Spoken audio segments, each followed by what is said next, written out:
یہ کہتے ہیں کہ کینیڈا میں ایک عورت ہیں، وہ عمرے کا گروپ لے کر جاتی ہیں۔ ان خاتون نے یہ فتویٰ دے دیا ہے کہ اگر کوئی عورت اپنے شوہر کی اجازت لے لے تو بغیر محرم کے سفر کر سکتی ہے، کیا حکم شرع ہوگا؟ دیکھیں بہن نے بالکل غلط کہا۔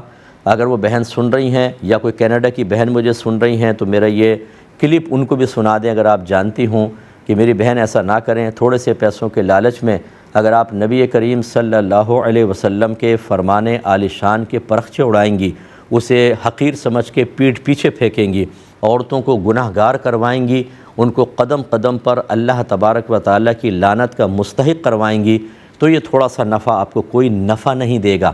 جیسے آپ مریں گی آپ کے لیے ہو سکتا ہے شدید عذاب قبر متوجہ ہو۔ میرے آقا صلی اللہ علیہ وسلم نے ارشاد فرمایا کسی عورت کے لیے جائز نہیں کہ وہ بغیر محرم کے جو اللہ اور اخروی دن پر ایمان رکھتی ہے، اس کے لیے جائز نہیں کہ شوہر یا اپنے محرم کے بغیر 3 دن کی مسافت کا سفر کرے، جس کو فقہاء نے 3 دن کا حساب کیا ہے 92 کلومیٹرز۔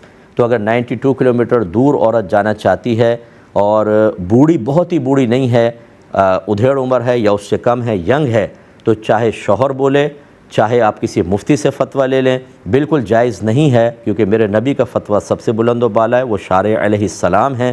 لہذا فقہاء نے فرمایا کہ ایسی عورت جیسے ہی گھر سے باہر قدم نکالے گی، ہر قدم پر اللہ تبارک و تعالیٰ کی طرف سے لعنتوں کا نزول ہوگا۔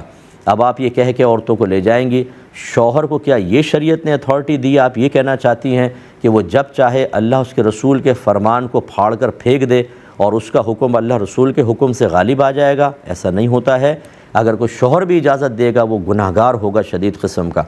نبی کریم صلی اللہ علیہ وسلم کے پاس ایک صحابی آئے، انہوں نے عرض کیا رسول اللہ میں جہاد پر جانا چاہتا ہوں، لیکن مسئلہ یہ ہے کہ میری زوجہ حج پر جانا چاہتی ہے، تو میں کیا کروں؟